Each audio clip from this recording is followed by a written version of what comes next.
Na aula de hoje de linguagens, a gente vai continuar e aprofundar um pouco o estudo que a gente começou sobre a função referencial da linguagem. Depois de ter feito um panorama geral, a gente agora está tentando se aprofundar um pouco em cada uma delas, né? Com certeza, eventualmente, a gente vai ter que voltar nessas funções que a gente já estudou e se aprofundar talvez em alguns aspectos que no momento pode ser difícil para a gente responder, mas com certeza o que a gente já está estudando é muito útil para a prova de linguagens. Até porque só de a gente sentar aqui hoje e a gente estudar alguns textos da função referencial, como por exemplo, textos de reportagem, textos jornalísticos, já é um grande adianto de vida. Esse tipo de texto é um dos mais presentes na prova de linguagens. Junto com os textos da função emotiva, como poemas líricos, letras de música, a gente pode dizer que textos, especialmente jornalísticos, mas também artigos de opinião, artigos acadêmicos, textos científicos, são gêneros textuais que estão muito presentes na prova. E que, como a gente vai perceber, questões interpretando esse gênero textual, elas batem nas mesmas teclas, né? Elas costumam perguntar sobre aspectos muito próximos desse tipo de texto. Aspectos que têm a ver com o estudo do texto, por exemplo, pelas funções da linguagem. Então, se você já se perguntou de onde que os professores tiram as questões de interpretação de texto, pode ter certeza que um dos caminhos é esse. Através do estudo da linguagem que é feito quando a gente começa a analisar, por exemplo, as funções de linguagem que predominam. Esse é um dos aspectos que está mais presente na prova. E com certeza vale a pena a gente praticar o nosso repertório sobre isso. Então, hoje, a gente vai começar por um gênero textual da função referencial, que é muito frequente no nosso dia a dia, que é a notícia. A notícia é o gênero básico do jornalismo. Né? A nossa aula de hoje, a gente está se debruçando sobre os textos jornalísticos, né? Que mesmo que você não leia jornal, eles não são menos importantes para a sua vida. No mínimo, pode ter certeza que vai cair bastante na prova do Enem textos jornalísticos, de diferentes gêneros jornalísticos, como, por exemplo, a notícia e a reportagem. Então, se você não quer ser surpreendida pela prova, vale a pena você já criar o hábito de ler esse tipo de texto. A gente lê bastante coisa no nosso dia a dia, ainda mais hoje com as redes sociais, e nem todos os textos que a gente lê, mesmo que eles tragam informações sobre a atualidade, eles são textos bem escritos do ponto de vista da linguagem jornalística, da linguagem desse gênero textual. E aí, quando você estuda um pouco mais, você começa a perceber que vale a pena buscar textos de qualidade desse gênero para você se informar e para você exercitar também, né, a sua interpretação de texto.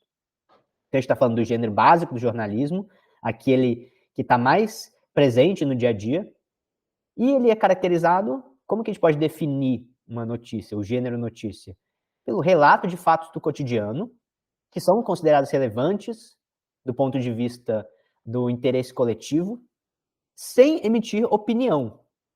Esse é um aspecto importante que define a notícia. É um tipo de texto sem opinião. É um texto puramente informativo, não apresenta posicionamento do autor. Só o que vale é o fato, segundo esse estudioso do discurso, Baltar. Então, a gente pode perceber que uma característica importante da notícia é não ter posicionamento do autor, não ter opinião. São textos tipicamente expositivos. A notícia é o texto expositivo por excelência. Aquele aspecto de que a gente foge na redação. Quando a gente escreve redação, dissertação argumentativa, a gente foge da notícia, né? A gente procura, aliás, a gente foge do texto expositivo. A gente procura sempre utilizar uma linguagem que seja argumentativa, que traga nossa opinião, nosso posicionamento, né? Mas nesse gênero que a gente está falando, apesar de ser função referencial, assim como a dissertação argumentativa, é um texto em que é proibida a opinião. Bom, esse gênero não está presente apenas nos meios de comunicação impressos, né? Notícia não é só o texto do jornal. O texto que você lê na internet, com certeza também você pode perceber que ele se classifica como uma notícia. O texto dos sites dos grandes jornais, né, da grande imprensa, ou até mesmo textos eventuais que aparecem para a gente nas redes sociais, se caracterizam como notícias, quando eles nos dão fatos. E até mesmo o texto do telejornal na televisão também é notícia. Porque embora tenha ali um âncora, né, que está lendo para você as notícias, que está dando para você as notícias e você escuta, né, através de um recurso, de um meio audiovisual, aquilo tem um texto, inclusive esse texto foi escrito para que aquele âncora apresentasse, e esse texto, ele tem todas essas características que a gente está falando da notícia. Então, textos também podem ter o formato audiovisual. É um texto caracterizado, definido como expositivo, porque ele apenas informa, não tem opinião, e é muito importante ressaltar o aspecto da objetividade. Não é possível ter múltiplas interpretações subjetivas sobre o que está sendo dito. Isso deve ser evitado numa notícia. Deve estar clara a imparcialidade do autor, ou seja, ele não se posiciona sobre o que ele está falando. Tem um gênero jornalístico em que tem posicionamento, né, do autor, que é o editorial. O editorial, normalmente no jornal impresso, você abre, ele está ali na primeira página, segunda página. São textos em que o conselho editorial do jornal, ele se posiciona sobre os assuntos. Mas aí é um gênero bem específico, diferente da notícia. Normalmente, o editorial, ele se baseia nos textos noticiosos, né? O resto do jornal deu as notícias, deu os fatos, e aí o leitor pode acompanhar, a partir daqueles fatos, qual que é a opinião do jornal. Embora, né, essa imparcialidade que a gente está falando, na prática a gente vai ver que não é bem assim, né? Que a gente não deve acreditar piamente nesse conceito de imparcialidade que está sendo exposto aqui. Porque ele é extremamente importante do ponto de vista da linguagem, do discurso do texto. Então, naquele texto não aparece a primeira pessoa, e ele é escrito de maneira a evitar essa primeira pessoa, ou palavras muito fortemente associadas com opiniões, com juízos de valor. Esse tipo de linguagem vai ser evitado no texto de notícia. Mas depois a gente poderia se questionar um pouco melhor sobre essa questão da imparcialidade, né? Será que existe mesmo uma imparcialidade total possível no jornalismo? Será que até mesmo as notícias que são escolhidas para serem colocadas no jornal, aquilo não reflete de alguma forma a visão de quem fez o jornal? A própria atenção que é dada para os fatos e a maneira como aquela atenção é oferecida e descrita, será que ela pode ser totalmente imparcial, isenta de um propósito de quem escreveu? Mas, né, dizem os manuais que isso deve ser evitado. Depois a gente pode problematizar um pouco mais. Aliás, depois a gente deve problematizar um pouco mais. Isso é um assunto importante também do estudo da linguagem, como cai no Enem. E por fim, né, vale a pena ressaltar, qual que é o objetivo desses textos? Qual que é o objetivo de um texto que é uma notícia? Com certeza, transmitir informações. Né? Essas frases aqui, elas estão aqui de maneira a gente também tentar memorizar esse tipo de raciocínio, né? Quando a gente fala assim, qual que é o objetivo desse texto? Parece óbvio, o objetivo de uma notícia é transmitir informações. Parece que eu não estou falando nada demais. Mas eu estou ressaltando aspectos do estudo do texto que são ressaltados na interpretação de texto, como, por exemplo, no Enem. É por isso que eu estou colocando isso aqui. Pode parecer algo óbvio, mas é algo que vale a pena ressaltar ao se estudar textos como esses, e que vai aparecer nas questões de interpretação de texto do Enem.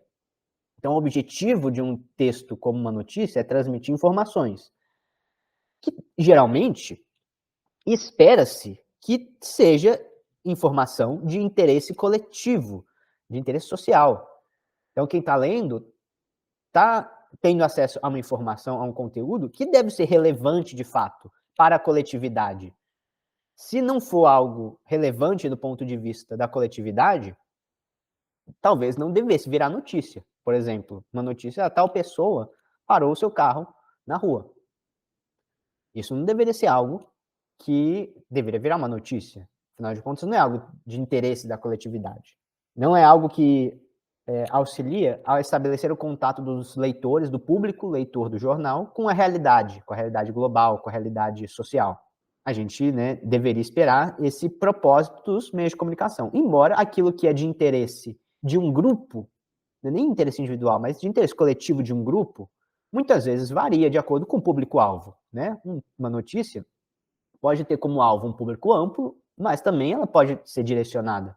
O Enem poderia colocar um texto ou até mesmo uma capa que ilustra reportagens de uma de um periódico voltado para jovens adolescentes do sexo feminino. Hoje em dia, acho que isso é menos comum, né? As redes sociais diminuíram a penetração, a influência desses meios como esse, mas antigamente tinha muito na banca, revistas que eram bem direcionadas para um público, por exemplo, meninas adolescentes, com coisas que se espera que sejam de interesse daquele grupo. Não é algo de interesse coletivo de toda a sociedade, como parece aquilo que está lá na Folha de São Paulo, mas é algo de interesse de um grupo e que, portanto, né, justifica a produção de conteúdo jornalístico. Então, esse interesse pode ser direcionado também, né? E aí a gente poderia dizer isso nessa questão do Enem. A existência daquele discurso naquele periódico é direcionado para o interesse de um grupo específico. E tem, muitas vezes, uma linguagem adequada para esse grupo, conteúdo direcionado para atrair o interesse daquele público. E que, dessa maneira, cumpre também com a função desse tipo de texto, de transmitir informações de interesse daquela parcela populacional. Algo que pode aparecer também, que a gente pode se deparar eventualmente, é com a estrutura dos textos jornalísticos. A estrutura, por exemplo, das notícias. Aqui, eu chamaria atenção, principalmente, né, para o título da notícia, que ele recebe um nome próprio, a manchete. O que é a manchete da notícia? É algo que é apresentado com bastante destaque, destacando o aspecto mais relevante, que chama mais atenção daquele texto, daquela notícia, de modo a atrair a atenção do leitor, atrair o interesse do leitor. Ela consiste, né, basicamente, em resumir a informação principal. A informação principal da notícia ela é resumida em poucas palavras, né? Mas a gente vai perceber que esse resumo, ele muitas vezes visa muito mais gerar um impacto, ressaltando aquele aspecto da notícia que vai gerar mais impacto, não necessariamente se comprometendo com a totalidade da informação que quer ser transmitida. E a gente vai ver isso com mais detalhes daqui a pouco, né? Porque praticamente a gente poderia dizer que manchete é um gênero textual à parte. Além da notícia, da reportagem, manchete é praticamente um próprio gênero textual. Valeria muito a pena a gente se debruçar um pouco mais sobre ele, na medida do tempo que a gente tem também, né? Porque isso pode aparecer no Enem. Aí continua, né? Tem um título secundário, complementando aquelas informações que também são pertinentes para dar um quadro do que está acontecendo para o leitor. Aí a gente tem o chamado lead. Lead é algo importante do jornalismo, né? O lead, ele é um resumo da informação, visando, de maneira estruturada, fornecer a visão geral da informação para o leitor. Então, no primeiro parágrafo da notícia, e pode observar isso, não sei se você já percebeu que as notícias são estruturadas dessa maneira, mas, normalmente, o primeiro parágrafo do texto, ele é um resumo da informação como um todo. E depois daquele primeiro parágrafo que dá a visão geral do todo, aí, a partir do segundo parágrafo, né, vai se desenvolvendo com mais detalhes cada aspecto da informação, de maneira mais completa, de maneira mais detalhada. Mas sempre tem esse primeiro parágrafo com a visão geral. E como é construído esse parágrafo, né? Em que muitos leitores, inclusive, se detêm, né? É frequente que um leitor com menos tempo, ou um leitor menos atento, ele acabe lendo o primeiro parágrafo para ficar com a notícia, com a informação, e não vai ter tempo de ler todo o resto do texto, da notícia. E, por enquanto, né, aquela informação pode bastar para ele, mas ele conseguiu ter acesso a uma informação geral, uma informação completa, lendo apenas o primeiro parágrafo do texto. Olha que interessante. Isso, né, quando a gente pode dizer hoje em dia, né, que esse leitor que leu o primeiro parágrafo, que leu o lead, ele é um leitor dedicado, um leitor atento, porque a maioria acaba provavelmente lendo só a manchete. Principalmente na época das redes sociais, né, em que a notícia está ali como um link e na nossa timeline só aparece a manchete. Né? Uma boa parte das pessoas hoje em dia se contenta só com aquela informação daquela frase da manchete. Nem procura abrir aquela notícia para saber, lendo com mais detalhes, se é aquilo que está sendo dito mesmo, né? Nem se preocupa em, né, ver uma informação mais completa. E, com isso, acaba ficando com uma percepção mais superficial da informação. Ou, no mínimo, se não for uma informação mais superficial, uma informação, com certeza, enviesada, manipulada por aqueles que criaram aquela manchete. Afinal de contas, é impossível, né, resumir a totalidade de uma informação importante com uma única frase. Aquela frase vai trazer uma visão enviesada, manipulada, possivelmente. Então é algo a gente se preocupar quando a gente, né, pensa na nossa condição de leitores no mundo atual. Bom, essa questão aqui do Enem, a gente fez na aula passada. Você lembra dessa questão do João Gostoso, morador do Morro da Babilônia, sem número? Eu lembro. Muito bem, é um poema do Manuel Bandeira, um poema bem inusitado, né?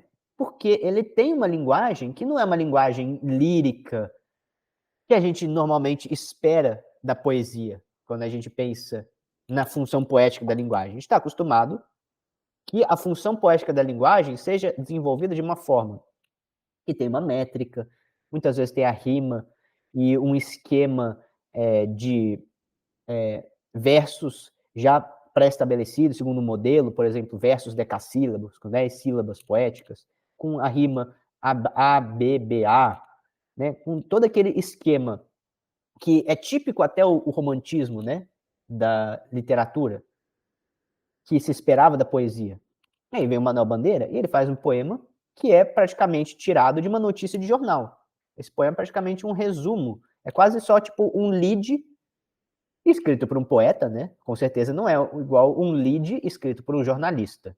Um lead escrito por um poeta de uma notícia que correu naquele momento. João Gostoso era carregador de feira livre e morava no Morro da Babilônia, num barracão sem número. Uma noite, ele chegou no bar 20 de novembro, bebeu, cantou, dançou. Depois se atirou na Lagoa Rodrigo de Freitas e morreu afogado. Então, quase não tem lirismo, né, nesse poema. Ele quase que usa uma linguagem crua para descrever isso. Quase, né? Porque ao mesmo tempo que não é uma linguagem rica de figuras de linguagem, de recursos conotativos, a gente percebe que tem um lirismo sim. Não é exatamente igual a uma notícia de jornal. Tem algum lirismo, porém um lirismo bem diferente, bem próprio, como aquele do Manuel Bandeira. Aí o Enem afirmou que nesse poema do Manuel Bandeira existe uma ressignificação de elementos da função referencial da linguagem e aí a gente viu, né, que é a apresentação de elementos próprios da notícia, como quem, onde, quando e o que traz uma utilização tão peculiar da função referencial da linguagem.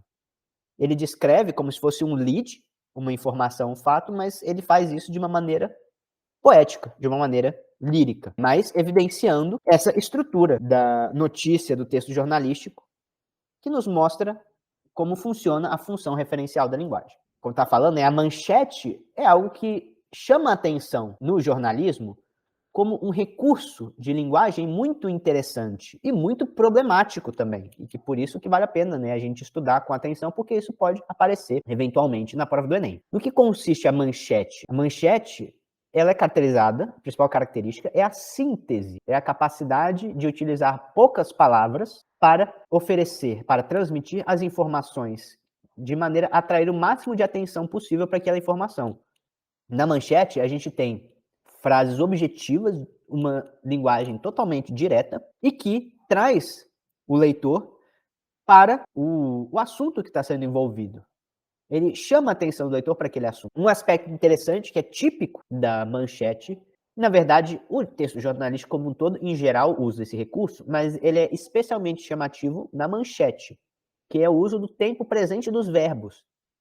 Pode ver que quase sempre os verbos da manchete estão no presente do indicativo. Por que a manchete? Porque o jornalismo sempre usa o tempo presente. É meio estranho, né? Porque se a gente prestar atenção, o jornal está falando de um assunto que provavelmente aconteceu no dia anterior. Classicamente, né, o que vem impresso no jornal é o que aconteceu no dia anterior. Então, por que ele está usando o verbo presente? Isso quando, né, na verdade, aquele texto foi escrito, ele está falando de algo que já aconteceu. Mas apesar disso, apesar de estar falando de fatos já passados, o jornalismo costuma usar os verbos no presente do indicativo. Isso traz um efeito de sentido importante, que é o da atualidade. A gente está falando de uma coisa bem importante e que muitas vezes passa despercebida, né, pelos leitores menos atentos. Olha só, né? E isso pode, com muita frequência, aparecer na interpretação de texto do Enem. De que forma, inclusive, em cada contexto específico de cada notícia, de cada reportagem, como que naquele texto os verbos no presente do indicativo estão sendo utilizados para trazer um aspecto de atualidade para o texto. No entanto, né, é muito interessante essa capacidade de síntese da manchete dos textos jornalísticos, mas também é importante ressaltar em que medida não existe aí um potencial de manipulação, porque o título da notícia, a manchete, é escrito de maneira a atrair a atenção do leitor. E às vezes aquilo que mais atrai a atenção do leitor não é aquela descrição mais precisa do que aconteceu. Descrever uma situação de maneira a atrair a atenção é diferente de descrever a situação de maneira a trazer a compreensão mais direta de uma informação. O título, olha isso, ele é responsável por ativar a compreensão da notícia. Então ele remete a uma compreensão do que aconteceu de maneira mais rápida, mais concisa possível, no tempo mais curto possível. O leitor de notícias, o leitor de manchetes tem pressa, ele tem poucos segundos para aquela informação. E aí ele espera uma leitura o mais rápida possível, o que muitas vezes exige economizar nos detalhes, fazendo com que o leitor seja manipulado. Nem sempre é possível trazer toda a verdade em uma frase tão curta. Vou dar um exemplo disso que eu vi esses dias, na área da medicina.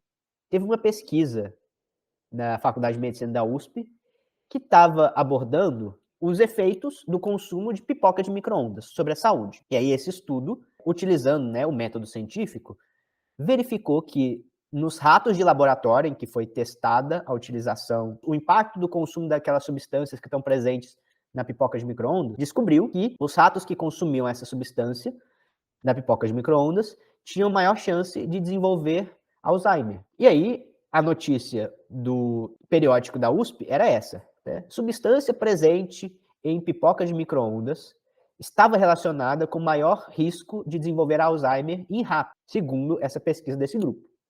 Então essa foi a informação que eles chegaram. Aí, um site de notícias mais popular que ele chamou a atenção, escreveu uma manchete falando dessa mesma notícia assim: pipoca de micro-ondas pode causar Alzheimer, diz estudo da USP. Olha só, não foi bem o que eles disseram não, né? É bem diferente dizer assim, pipoca de micro-ondas pode causar Alzheimer. E o outro lá que disse, uma substância que está presente na pipoca de micro-ondas, que eles provavelmente pegaram de maneira isolada, quando testada em ratos de laboratório, esteve relacionada com maior fator de risco para o Alzheimer. Ó, é diferente, não é tão forte assim a correlação. Mas falar desse jeito, primeiro que não dá para falar com tanto detalhe assim na manchete. Ninguém vai ter tempo de ler aquela notícia daquele jeito. É bem mais fácil dar de uma forma mais simples. Mas aí virou uma manchete muito mais sensacionalista. E também já é uma conclusão que o estudo não chegou. Ele não disse que eles estavam descobrindo que se você, ser humano, come muito pipoca de micro-ondas, você vai ter Alzheimer por causa disso. Ele disse que testaram em alguns ratos de laboratório, e aí naqueles ratos lá gerou esse efeito. A gente tem que tomar cuidado para não ser enganado pelas manchetes. É algo que é importante, sempre foi importante no estudo da linguagem, ser um bom leitor para não ser manipulado pelas manchetes, pelo jornalismo, mas hoje em dia, na época das redes sociais, eu acho que isso é mais importante ainda, né? Porque as pessoas, hoje em dia, se tornaram mais ainda leitores de manchete. Só lê a frase que aparece no link compartilhado, não abre a notícia, não se dá o trabalho de abrir a notícia para ler o que está escrito e pensar se é aquilo mesmo que está sendo dito e se aquela fonte ela é confiável de informação. Não, simplesmente fica com aquela frase como uma verdade, um fato, e se dá por satisfeito com aquilo. Essa é uma leitura extremamente superficial da realidade e que permite, manipulando as palavras, apresentar uma percepção totalmente distorcida dos fatos. E é isso que está por trás, por exemplo, com certeza, das fake news. A estratégia das fake news é essa. Muitas vezes, quando não se inventam coisas totalmente inverossímeis, visando gerar um impacto num público mais ignorante, as fake news, elas utilizam desse efeito, que quando você resume uma informação com poucas palavras, você pode deixar um monte de detalhes de lado. E o leitor vai acreditar naquela versão que foi induzida naquela frase, ficando com uma pequena parcela da informação. E acaba, né, que aquele ideal de imparcialidade do jornalista que a gente estava falando no começo, ele acaba sendo totalmente deixado de lado, né? Na prática, isso acaba não existindo. Um exemplo da estrutura da manchete, né? Uma manchete clássica do jornalismo brasileiro. Tem uma página do Twitter, do Facebook, que é essa, né? Manchetes famosas do jornalismo brasileiro. Que são só, na verdade, umas manchetes absurdas que se espalharam pelo jornalismo do Brasil. Mas essa ficou famosa porque ela realmente é meio absurda. Manchete: Caetano estaciona carro no Leblon nesta quinta-feira. Aí a notícia era essa, que o Caetano estava estacionando o carro dele no Leblon naquele dia. Isso virou notícia.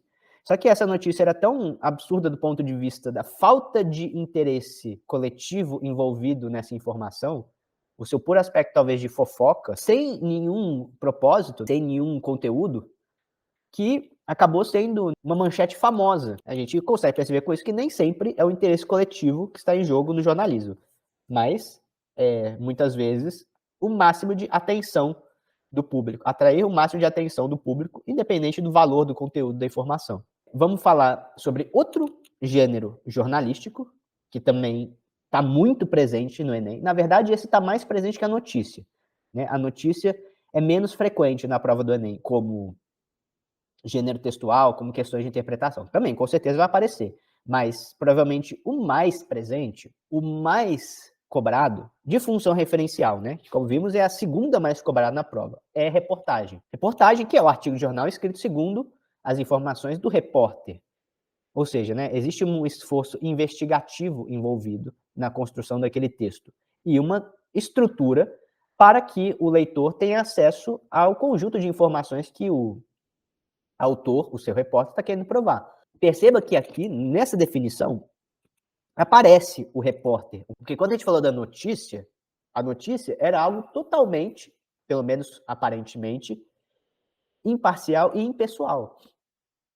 Lembra daquela definição da notícia? O que vale é o fato. Da notícia, o que vale é o fato. A reportagem, com certeza, também tem muito compromisso com o fato, com a informação, objetividade, imparcialidade, mas já tem alguém querendo provar alguma coisa com aquele texto. Um repórter escreveu visando transmitir uma visão sobre um aspecto da realidade. Bom, do mesmo jeito, é um gênero jornalístico, veiculado nos diferentes meios de comunicação, com o objetivo de transmitir informações, mas, junto com a informação, com o fato, que é a única coisa que vale, que tem na notícia, ele também traz conhecimentos, conteúdos de variados aspectos e opiniões, seja de quem escreveu o texto, seja de especialistas citados na reportagem. Ou seja, existe um complemento à informação que permite estimular de maneira mais intensa o interesse do leitor, principalmente quando é uma reportagem direcionada para um público que seleciona o seu leitor a partir do tipo de informações, de conhecimentos, de conteúdos que ela quer compartilhar. E existe um aspecto importante da reportagem também, que envolve uma facilitação na comunicação. Então, a reportagem, ela procura usar uma linguagem que seja o mais simples, o mais direta possível.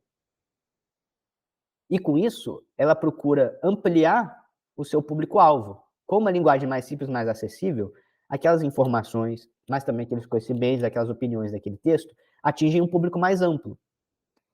Por exemplo, um subgênero de reportagem, o texto de divulgação científica.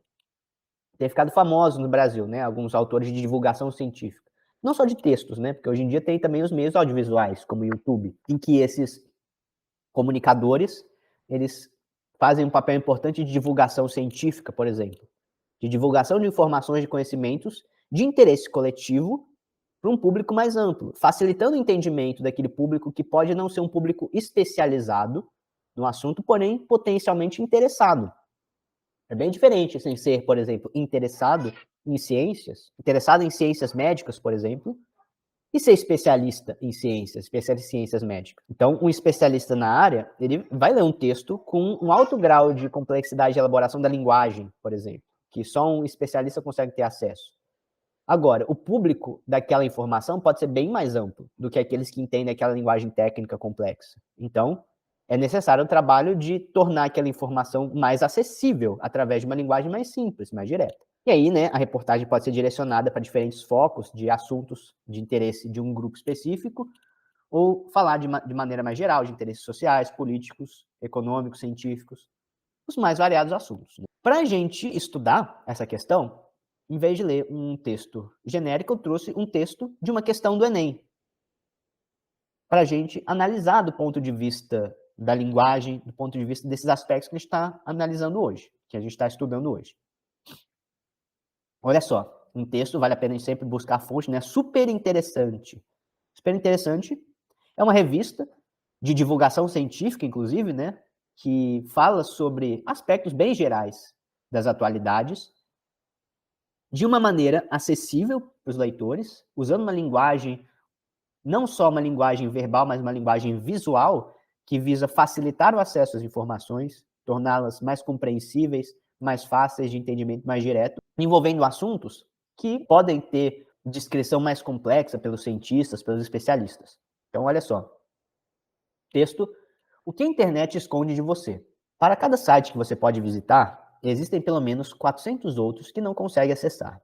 Eles existem, estão lá, mas são invisíveis. Estão presos num buraco negro digital maior do que a própria internet. Olha, o que é isso aqui? Uma figura de linguagem, uma metáfora, num texto de função referencial. Então, isso não é muito comum. Por exemplo, numa notícia, não pode fazer isso. A linguagem do jornalismo na notícia ela é totalmente impessoal, formal, denotativa, visando o máximo de objetividade. Não pode ter metáfora. Agora, na reportagem, uma metáfora cumpre um propósito de aproximar o entendimento do leitor sobre uma informação complexa. Está tentando descrever a Deep Web, né? E aí criou essa metáfora do buraco negro digital. Mas cada vez que você interage com um amigo nas redes sociais, vários outros são ignorados e tem as mensagens enterradas num enorme cemitério online.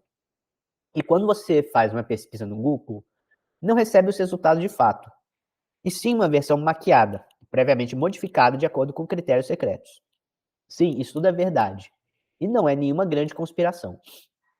Acontece todos os dias sem que você perceba. Pegue seu chapéu de Indiana Jones e vamos explorar a web perdida. E olha lá, pegue seu chapéu de Indiana Jones, vamos explorar a web perdida. Aqui tem primeira pessoa e tem segunda pessoa do discurso, falando com você, com o leitor, e falando em primeira pessoa. São coisas que a gente viu que não são muito adequadas do ponto de vista da função referencial, visando informar. Porém, aqui isso cumpre um propósito diferente, né? Mas vamos ver o que o Enem está perguntando sobre essa questão. Os gêneros do discurso jornalístico, geralmente a manchete, a notícia e a reportagem, exigem um repórter que não diz eu, nem mesmo que se refira ao leitor do texto explicitamente. No trecho lido, ao contrário, é recorrente o emprego de você, o qual, então ele falou, né? O que a internet esconde de você? Algo que não é típico dos textos jornalísticos. Falar isso, né? Falar você num texto de jornal. Mas aqui, qual que é o propósito desse uso recorrente do você? Remete a um sujeito eu que se prende ao próprio dizer, fortalecendo a subjetividade? B. Explicita uma construção metalinguística que se volta para o próprio dizer?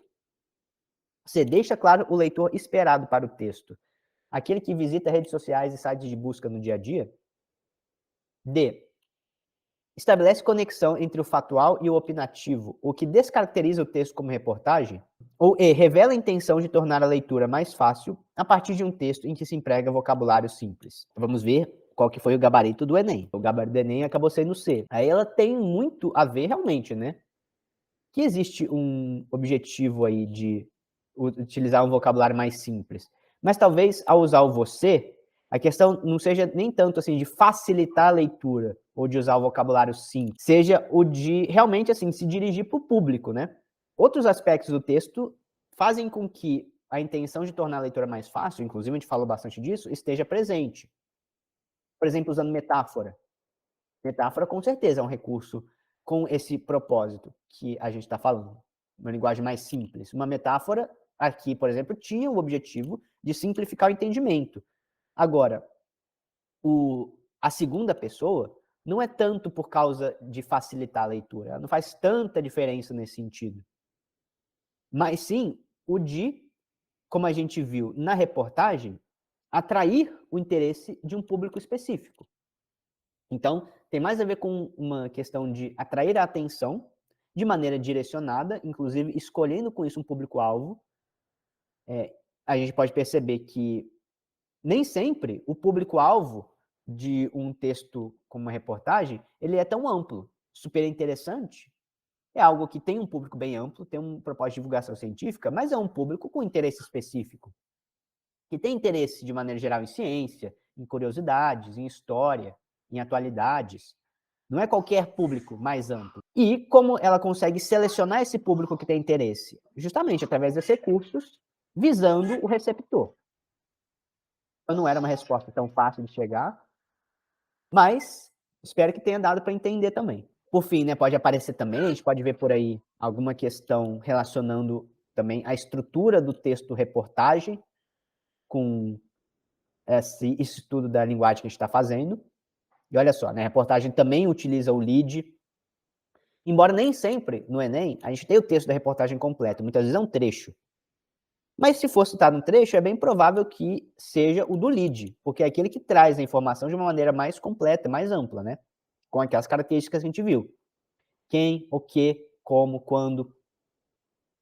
Assim como também faz parte da reportagem a construção de manchetes que visam atrair, de maneira direcionada, a atenção do leitor, né? Na reportagem isso é muito importante, porque a reportagem normalmente ela é mais direcionada para a atenção do receptor. E ela é mais seletiva com a atenção do receptor.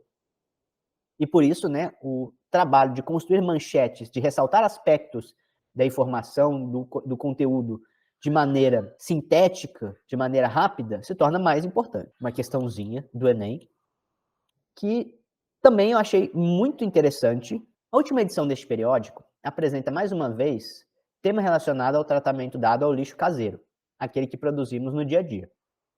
A informação agora passa pelo problema do material jogado na estrada vicinal, que liga o município de Rio Claro ao distrito de Ajapi.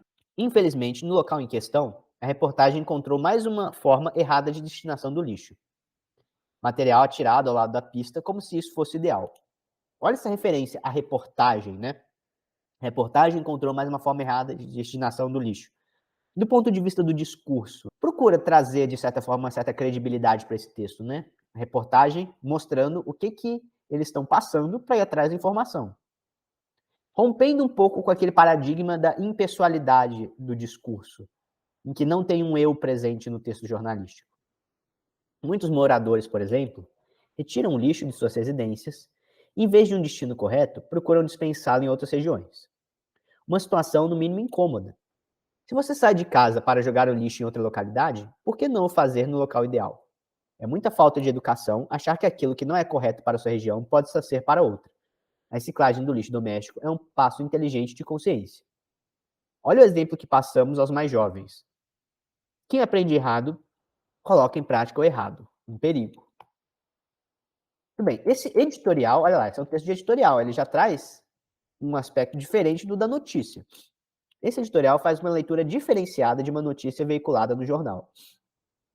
Tal diferença traz à tona uma das funções sociais desse gênero textual, que é... Então, ele está falando das funções sociais dos textos jornalísticos. Uma função que é própria do editorial, né, que a gente falou sobre ele, né? É um tipo de texto que tem uma função diferente dentro dos textos jornalísticos. Qual que é a função social desse gênero textual nesse contexto? Apresentar fatos que tenham sido noticiados pelo próprio veículo, chamar a atenção do leitor para temas raramente abordados no jornal, provocar a indignação dos cidadãos por força dos argumentos apresentados, interpretar criticamente fatos noticiados e considerados relevantes para a opinião pública, ou trabalhar uma informação previamente apresentada com base no ponto de vista do autor da notícia. Interpretar criticamente fatos noticiados e considerados relevantes para a opinião pública. É essa mesmo. Então a gente pode perceber que realmente o jornalismo ele cumpre uma função importante perante a opinião pública, e o editorial é uma parte do jornal especialmente importante em que é possível um posicionamento. Afinal de contas, no resto do jornal não tem posicionamento, não tem opinião, não tem análise crítica. Os fatos noticiados são só a realidade. Não é possível, numa notícia, dar uma visão crítica para aquilo que está sendo noticiado de forma explícita. Agora, no editorial, isso é esperado. Por fim, o último aspecto que eu queria ressaltar, na verdade é uma pequena introdução para esse aspecto, dos textos jornalísticos, é o seu impacto como formadores da chamada opinião pública. É um termo que a gente vê frequentemente na análise do discurso, na reflexão sobre a linguagem, sobre a mídia, né? A opinião pública não é algo que seja tão fácil de definir assim, né? O que é a opinião pública? É a soma da opinião de todo mundo? Cada pessoa tem uma opinião diferente, e aí quando pergunta para todo mundo o que cada um acha, a gente tem opinião pública? Acho que não é bem assim, né? Ou isso não é o resultado da formação de um pensamento em massa através dos meios de comunicação de grande influência sobre a sociedade, que são os meios de comunicação de massa. Então, opinião pública é um termo que está diretamente relacionado com a existência dos meios de comunicação de massa. A gente vai acabar não falando muito sobre os meios de comunicação de massa hoje, vai ficar para outra aula, mas esse com certeza é um dos aspectos mais importantes do estudo das linguagens. Perceber a existência de agentes que formulam o seu discurso sobre a sociedade na imprensa, através de textos jornalísticos, através de reportagens, através da televisão, da criação de imagens, que, mesmo que sejam imagens da realidade, elas são formadas de maneira a influenciar os receptores a uma determinada visão. Até mesmo aquilo que é selecionado da realidade para ser apresentado na mídia acaba influenciando a formação dessa opinião pública de maneira ideológica. Porque a qualquer momento tem uma grande quantidade de coisas, de situações acontecendo. E nem tudo cabe no resumo que o telejornal faz do dia, do Brasil ou do mundo. Então, de tudo aquilo que aconteceu no Brasil e no mundo, com todas as pessoas, o que é mais relevante ser apresentado? É aquilo que vai aparecer no editorial jornalístico. É aquilo que vai aparecer no telejornal. Mas nem sempre, né, aquilo que vai aparecer no telejornal é, de tudo isso, aquilo que é mais relevante para a opinião pública. Aliás, que é mais relevante para o interesse coletivo, ou para a compreensão da realidade. Mas é aquilo que vai direcionar a opinião pública em uma determinada perspectiva, para um determinado ponto de vista sobre a realidade. Então, a mídia acabou tendo como efeito colateral, digamos assim, a existência de formadores de opinião. O principal aspecto da formação da opinião pública é a existência de formadores de opinião na mídia. Normalmente, aqueles grupos empresariais que têm mais poder econômico para transformar em influência, em acesso a um público cada vez maior e influência sobre esse público. Lembrando, né, que essa mídia, ela é responsável pelas pessoas entrarem em contato com a realidade, mas essa realidade com que nós entramos em contato, ela é, de alguma maneira, né, transmitida através desses meios de comunicação. E eles, portanto, acabam tendo uma grande influência sobre a maneira como a gente vai enxergar a realidade. Por isso, né, isso abre margem para uma manipulação da opinião pública por esses grandes meios de comunicação. Uma questãozinha sobre isso, agora sim para a gente fechar. Uma questão muito boa do Enem, questão recente aí de 2021, eu achei muito interessante de a gente estudar. É aquela famosa questão, como diz aquela página, né? Aprendi no Enem, porque é uma questão que ensina muita coisa para a gente. Texto do Hans Magnus Enzensberger, um dos mais famosos estudiosos da comunicação no Brasil. Esse é um trecho do livro Elementos para uma Teoria dos Meios de Comunicação. Olha isso, então, é um texto de análise crítica sobre os meios de comunicação. Olha o que ele diz: o termo manipulação significa uma consciente intervenção técnica em um material dado. Se a intervenção é de uma importância social imediata, a manipulação constitui um ato político. É o caso da indústria da consciência. Assim, toda utilização de meios pressupõe uma manipulação. Os mais elementares processos de produção constituem intervenções no material existente. Portanto, escrever, filmar ou emitir sem manipulação não existe. Por conseguinte, a questão não é se os meios são manipulados ou não, mas quem manipula os meios. Então, com isso, o Enzensberger faz uma síntese dessa problemática que a gente estava apontando sobre a manipulação da percepção dos receptores pelos meios de comunicação. E, segundo Enzensberger, olha só, né? Não existe como escrever, filmar ou emitir.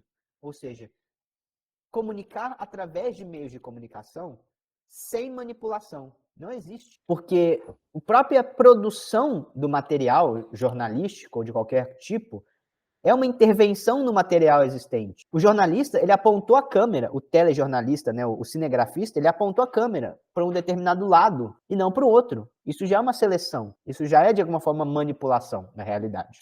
Segundo esse estudioso da comunicação. Vamos ver o que o Enem está perguntando sobre isso. Uma pergunta simples, mas que dá pano para manga. Olha só, esse entendimento acerca dos meios de comunicação, produzido na década de 1970, contesta o, ou a, neutralidade dos mecanismos midiáticos, valorização dos interesses particulares, fragmentação do conteúdo informativo, crescimento do mercado jornalístico ou controle do poder estatal? Com certeza, né? E com isso a gente vê, né, que toda a discussão que a gente fez sobre a neutralidade da linguagem jornalística, a imparcialidade do texto noticioso, do texto jornalístico, tudo isso, na verdade, diante de uma análise mais profunda da linguagem, do discurso, mostra-se questionável. A gente pode questionar, como o Enzensberger, a real neutralidade da mídia, da imprensa. Afinal de contas, como diz o Enzensberger, ao produzir informação com o material que foi coletado da realidade, já existe uma intervenção, então já existe uma manipulação. Mas a questão é, não é se tem manipulação ou não, porque tem, mas quem controla a manipulação? Ou seja, é uma grande empresa, um grande conglomerado industrial midiático com controle sobre os meios de comunicação e automaticamente com uma grande desproporcional influência sobre o público, ou é algo descentralizado, como a gente poderia pensar, talvez, com a internet, que não existia na década de 1970, em que, supostamente, cada um produz a sua própria informação sobre a realidade. Mas isso é discussão para outra aula. Muito bem. Então, espero que tenha dado para perceber a importância desse conteúdo, a importância de a gente compreender as características dos textos jornalísticos, tanto aquelas características do texto, do gênero textual, que a gente pode ter que interpretar e identificar nas questões do Enem, quanto essa visão crítica sobre a linguagem jornalística, sobre a comunicação no contexto do jornalismo, nos meios de comunicação de massa. Essa discussão é muito importante para a prova e para a vida também, porque a gente, a todo momento, somos leitores desses conteúdos e não queremos ser manipulados.